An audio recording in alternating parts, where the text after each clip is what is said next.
Good morning, everyone. My name is Tenisha, and today I'm representing the Elephant Reintegration Trust. And in this presentation, I will provide an overview of a new paper that has recently been published. In this study, we investigated the movement patterns of previously captive elephants after successful reintegrations. In addition, I will also highlight some behavioral results we have accumulated over the last couple of years. Some of you may wonder, why do we need all of this research on reintegrated elephants? Because with the escalating challenges in captive elephant management, captive facilities are often ill-equipped to manage unwanted behaviors like aggression or frustration. And to mitigate risk, keepers may even stop handling these animals or restrain them even further, increasing their lack of stimulation. And this not only fails to solve the problem, but it can potentially lead to dire consequences such as human injury or even fatalities.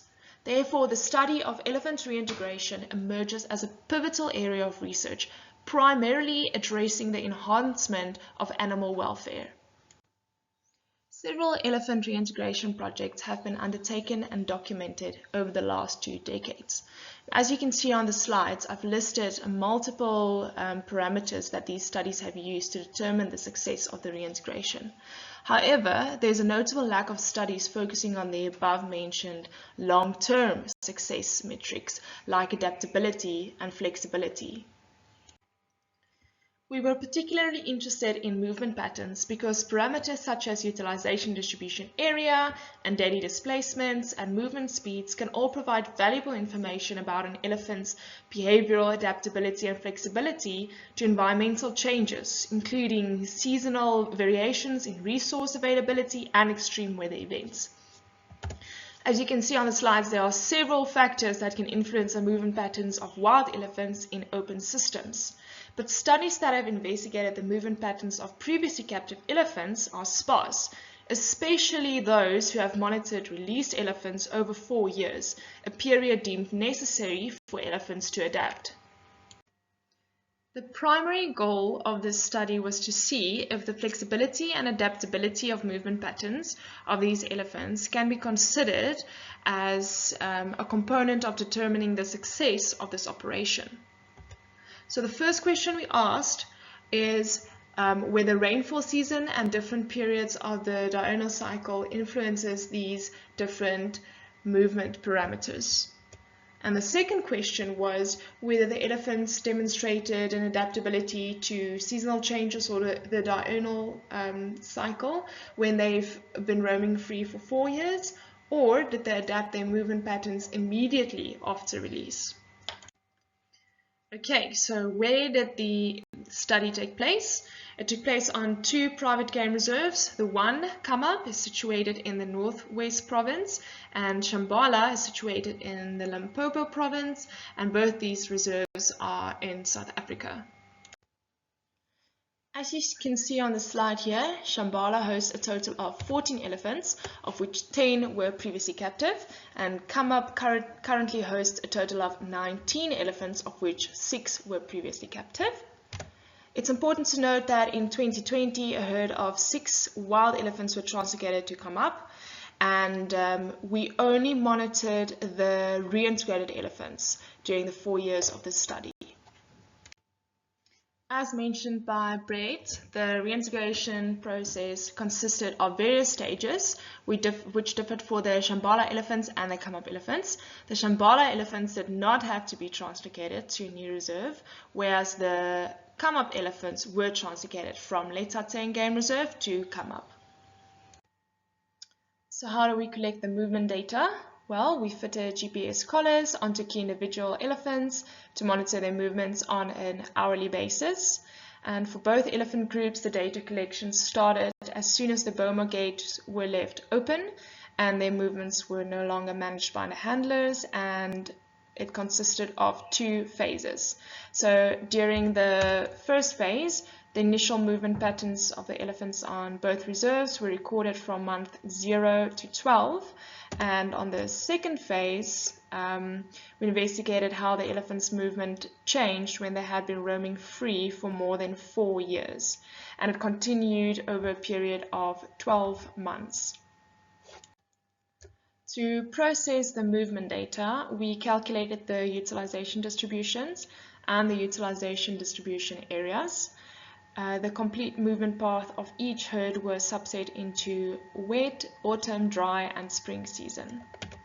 We fitted dynamic Brownian bridge movement models to seasonal paths, and we calculated the 95% utilization distribution area. The daily, hourly displacement distances were calculated by using the continuous time, speed, and distance estimation method. For the statistical analysis, we compared daily displacement distances across season and periods of the diurnal cycle for each herd and phase of the project. We wanted to identify differences in travel distances throughout the diurnal cycle, as well as for the total daily distances within each phase of the project. To understand whether the reintegrated elephants showed the ability to adapt their movement patterns over time, we compared their seasonal and diurnal movement cycles during phase 1 and 2. A Friedman test was used to test for differences between the phases only. So this is phases 1 and 2. And then we also used a two-way ANOVA to consider phase, season, and the interaction between the two effects. So now we're moving on to the fun part of the presentation. What did we find? We found that both the Shambhala and the come-up elephants exhibited larger utilization distribution areas during the wet season, during both phases 1 and 2. And this is positive because it's similar to that reported for wild elephants. And some researchers have questioned the ability of captive elephants to adapt back to their natural environment. And as we can see here, they clearly can. And we also saw that the utilization distribution areas and the percentage of the reserve utilized reported for both the elephant herds was similar to that observed for wild elephants in small and large fenced areas. If we look at the utilization distribution, you'll see that both the Shambhala and the come-up elephants changed their movement patterns across the reserve depending on the season they were in during both phases 1 and 2. You'll see that the Shambhala elephant started off by exploring a small area of the reserve during the first 2 seasons post-release, which is considered normal exploratory behavior of wild elephants. The come-up elephants explored a large section in the center of the reserve during their first season post-release, and the elephants also traveled further distances daily during the first months as free elephants. And this really emphasizes the importance of choosing the optimal release date, taking into account the season and other environmental factors. When we zoom into the Shambhala elephants, you'll see that during the dry season, they didn't really use the same areas when we compared phase 1 and 2 in the reserve. And if you look at the wet season, you'll see that they actually utilize opposite areas in the reserve during phases 1 and 2, whereas during spring and autumn, they did utilize similar areas of the reserve when we compared their movement in phase 1 and phase 2. When we zoom into the come-up elephants, you'll see that during phase 1, the elephants explored a small section in the northern part of the reserve when they were just released, as well as during their first dry season. And you'll see during phase 2 dry season, the elephants traveled further south towards water source 6, which they did not utilize during phase 1 of the project. Interestingly, in spring 2020, the elephants investigated areas bordering the western fence line, and they also traveled further east towards water source 5, which they did not utilize during the first phase of this project.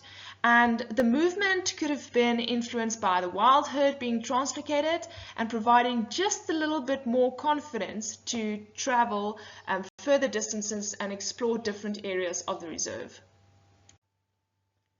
We're moving on to the diurnal cycle and the movement speeds, and you'll see that the Shambhala elephants travel at significantly slower speeds during the nighttime than the other periods of the day, and this lower displacement speeds during night can reflect foraging or resting behavior. and the movement speeds of the Shambhala elephants did not differ significantly between phases 1 and 2 of the project. Now, interestingly, if you look at the come-up elephants, you'll see that they traveled at significantly faster speeds during the nighttime, and this could be attributed towards the vegetation type, the temperature, and then of course the herd characteristics. These factors could have caused the elephants to feel more vulnerable during the day and reluctant to travel large distances without the cover of darkness.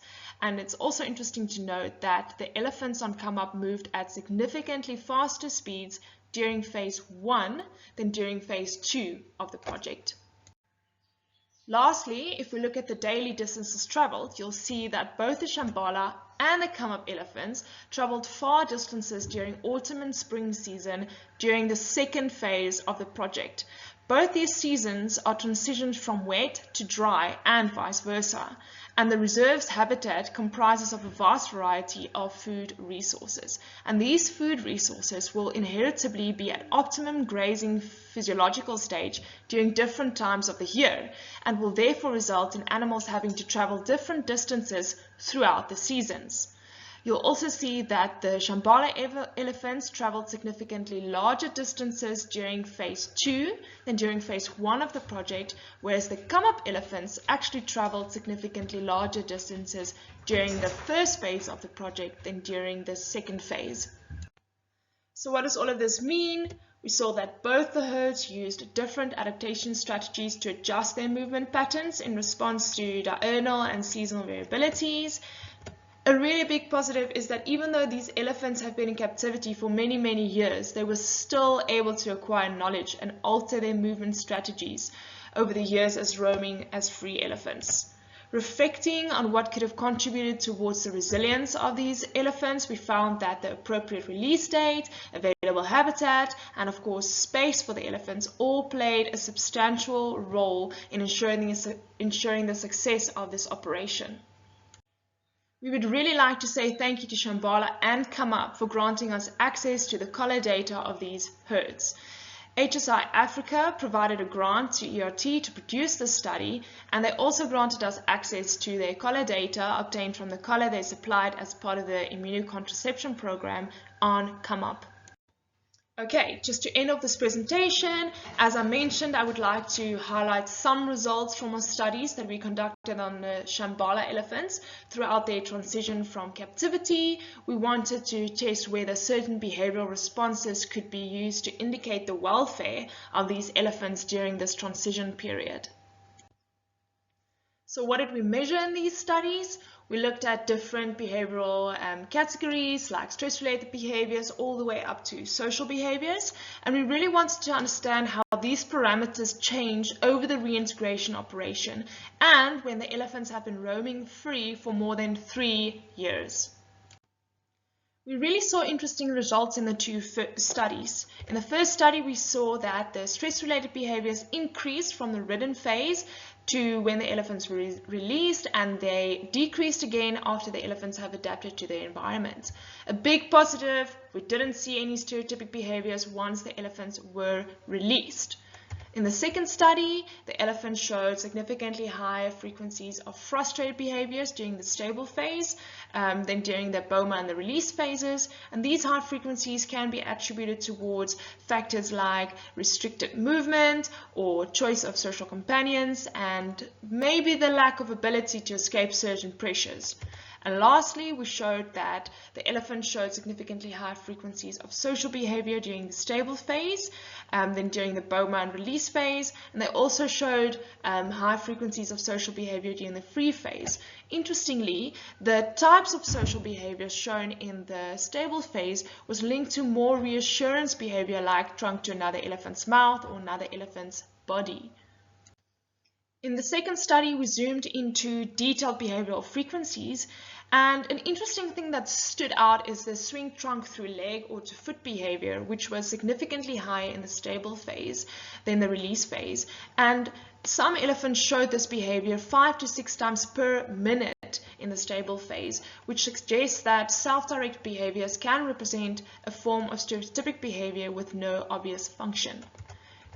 We only saw the throwing icing behavior in the stable phase, which was also really interesting. Lastly, it was positive to see that the sudden pause to listen behavior was high when they were in the free phase, which shows that they have increasing engagement with the environment, or increasing occurrence of auditory or seismic communication amongst the elephants. So what can we learn from this study? Well, the results indicated that behavioral categories and detailed behavioral frequencies from group observations all proved to be effective in explaining the changes in stress experienced by the elephants when they were transitioning from captivity into the wild.